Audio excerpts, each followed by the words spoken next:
একটা লোক সারা জীবন যে কাজই করেছে কিংবা যে ব্যবসায় করেছে সেই ব্যবসাতে সে ব্যর্থ হয়েছে, সাফল্য যেন তার শত্রু। শেষ বয়সে এসে সে সব কাজ থেকে রিটায়ারমেন্টের সিদ্ধান্ত গ্রহণ করে। তার রিটায়ার লাইফের অবসর সময় কাটানোর জন্য তার জমানো কিছু টাকা দিয়ে নিজস্ব রেসিপি ব্যবহার করে এক প্রকার চিকেন ফ্রাই বানিয়ে বিক্রি শুরু করলেন। এই চিকেন ফ্রাই এতটাই ফেমাস হয়ে গেল, দেখতে দেখতে এই ব্যবসাটি একটি মাল্টি বিলিয়ন কোম্পানিতে পরিণত হলো, যেই কোম্পানিকে আজ আমরা KFC নামে চিনি। তো কেমন আছো বন্ধুরা? আজ আমি তোমাদেরকে KFC ম্যান নামে খ্যাত KFCর ফাউন্ডার কর্নেল হার্ল্যান্ড স্যান্ডার্সের ব্যর্থতা এবং সাফল্যের গল্প শোনাবো। তার আগে গোবঙ্গ আমাদের চ্যানেলে যদি তুমি প্রথমবার ভিজিট করে থাকো তো চ্যানেলকে সাবস্ক্রাইব করে আমাদের পাশে থেকো। ওকে, তো আগের ভিডিওতে আমার বেশ কিছু বন্ধুরা কমেন্ট করেছিল, যেমন এলেক্স ছানোয়াল লিখেছে আমি আপনার সবগুলো ভিডিও দেখি, সাকিব লিখেছে অসাধারণ, দীপ দাস লিখেছে সেরা ভাই, ভাই HD 4K লিখেছে আই লাভ রোলস রয়েস কার, তুমি খুব ভালো দাদা। সবাইকে অসংখ্য ধন্যবাদ কমেন্ট করার জন্য। ওকে, তো এবার মেন ভিডিওতে ফেরা যাক। 1898 সালে 9 সেপ্টেম্বর আমেরিকার ইন্ডিয়ানা রিজিয়নের একটি নিম্ন মধ্যবিত্ত পরিবারে জন্মগ্রহণ করেন কর্নেল হার্ল্যান্ড স্যান্ডার্স। কর্নেলের বয়স যখন 5 বছর তখন তার বাবা মারা যান। তার বাবা মারা যাওয়ার পর থেকেই তাদের পরিবারে নানা রকম অভাব অনটন শুরু হয়। সংসার সামলাতে তার মা একটি ফ্যাক্টরিতে কাজ শুরু করেন।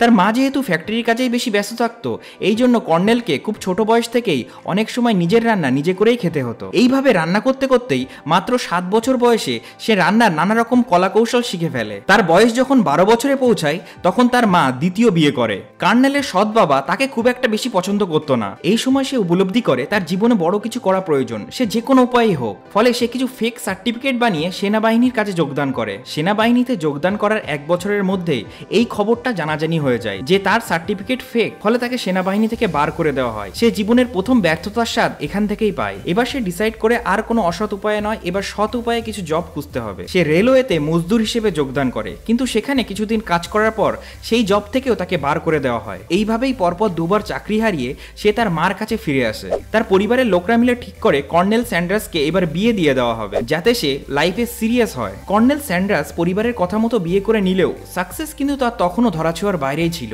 এরপর সে ভাবে এবার সে নতুন কিছু ট্রাই করবে।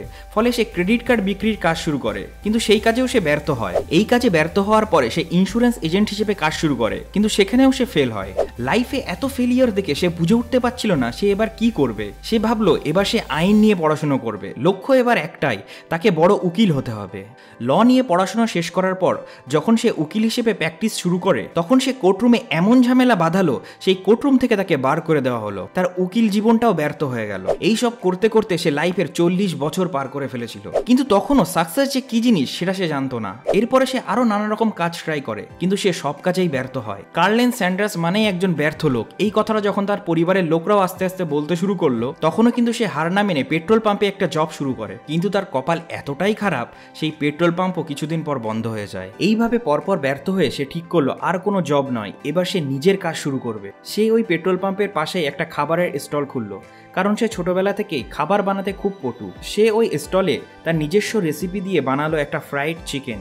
সে প্রথমে এই ফ্রাইড চিকেনটা ফ্রিতেই খাওয়াতো এবং অনেক দূর দূর থেকে এই ফ্রাইড চিকেন খাওয়ার জন্য লোক আসা শুরু করলো। তার এই ফ্রাইড চিকেন যখন আস্তে আস্তে ফেমাস হতে শুরু করলো তখন সে একটা নির্দিষ্ট দামে এই ফ্রাইড চিকেনটা বিক্রি করতে শুরু করলো। তার ব্যবসা এবার আস্তে আস্তে জমতে শুরু করে এবং সে সাকসেস যে কি জিনিস সেই স্বাদটা আস্তে আস্তে সে পেতে শুরু করে এবং কিছুদিনের মধ্যেই সে কেনকি নামক এলাকাতে একটা নিজস্ব রেস্টুরেন্ট খুলে ফেললো। যেহেতু সে কেনকি এলাকাতে ফ্রাইড চিকেন বিক্রি করতো তাই তার ফ্রাইড চিকেনের নাম হয়ে যায় কেনকি ফ্রাইড চিকেন, যার শর্ট ফর্ম KFC। এখান থেকেই কিন্তু অরিজিনাল KFC নামের উদ্ভব হয়। কিন্তু কিছুদিন পরে রেস্টুরেন্টের এমপ্লয়ীদের মধ্যে ব্যাপক ঝামেলা শুরু হলো এবং ঝামেলা এমন পর্যায়ে পৌঁছালো যে কর্নেল স্যান্ডার্সকে সেই রেস্টুরেন্ট বন্ধ পর্যন্ত করতে হলো। তারপর সে অল্প কিছুদিন ব্রেক নিয়ে সে দ্বিতীয় রেস্টুরেন্ট শুরু করে, কিন্তু সেই রেস্টুরেন্টে আবার আগুন লেগে যায়, ফলে সেই রেস্টুরেন্টও বন্ধ হয়ে যায়। কর্নেল স্যান্ডার্সের জীবনে ব্যর্থতা পুনরায় ফিরে এলো, কিন্তু তখন সে বুঝতে পেরেছে এই ফ্রাইড চিকেনই তাকে সাফল্যের চরম পর্যায়ে নিয়ে যাবে। এবার সে ডিসাইড করে সে আর রেস্টুরেন্ট খুলবে না, বরঞ্চ সে বড় বড় রেস্টুরেন্টের কাছে গিয়ে তার এই ফ্রাইড চিকেন রেসিপিকে বিক্রি করবে। সে তার এই ফ্রাইড চিকেন রেসিপি নিয়ে এইবার একে একে রেস্টুরেন্টের কাছে যাওয়া শুরু করলো, কিন্তু তার এই রেসিপি দেখে রেস্টুরেন্টের মালিকরা তাকে হেসে বলে এই সব রেসিপি কাস্টমারদের কখনোই পছন্দ হবে না। এমন করতে করতে সে 1009টি রেস্টুরেন্টের কাছে গেছিল, কিন্তু প্রতিটি রেস্টুরেন্ট থেকে তাকে রিজেক্ট করে দেওয়া হয়। এত রিজেকশনের পরেও সে কিন্তু হাল ছাড়েনি। সে তার রেসিপি নিয়ে একের পর এক রেস্টুরেন্টের কাছে যেতেই লাগলো। অবশেষে একটা বড় রেস্টুরেন্ট রাজি হলো তার এই রেসিপি কিনতে। ব্যাস, তারপরে আর কর্নেল স্যান্ডার্সকে আর পিছনে ফিরে তাকাতে হয়নি। এই রেসিপি দিয়ে বানানো ফ্রাইড চিকেন এতটাই ফেমাস হয়ে গেল যে সেই দোকানের সামনে লাইন লেগে যেত কাস্টমারদের। তার এই ফ্রাইড চিকেনের এত জনপ্রিয়তা দেখে যেসব রেস্টুরেন্টের মালিকরা তাকে রিজেক্ট করেছিল তারাও এবার কর্নেলের পেছন পেছন ঘোরা শুরু করে ফ্র্যাঞ্চাইজি নেবে বলে। কানাডা, ইউকে এবং মেক্সিকোর মতো দেশে কেএফসির একের পর এক আউটলেট খোলা শুরু হলো এবং 1964 সাল আসতে আসতে কেএফসি 600+ আউটলেট খুলে গেল।